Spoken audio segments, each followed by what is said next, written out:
5 semi, 12 semi এবং 13 semi বাহু বিশিষ্ট ত্রিভুজটি বাহুভেদে এবং কোণভেদে কী রকম ত্রিভুজ হবে?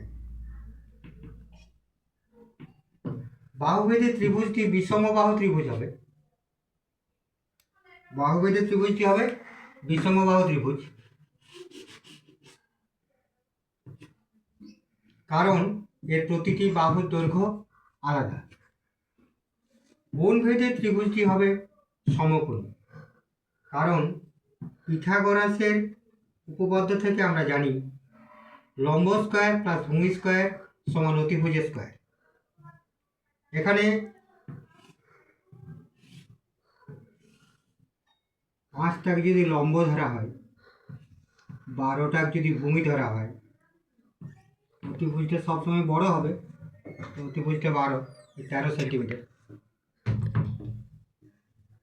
তাহলে 5 square plus 12 square, that is equal to 5 square is equal to 25, 12 square is equal to 144, that is equal to 169, that is equal to 13 square.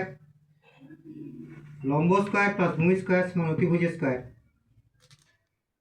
সুতরাং ত্রিভুজটি হবে সমকোণী ত্রিভুজ।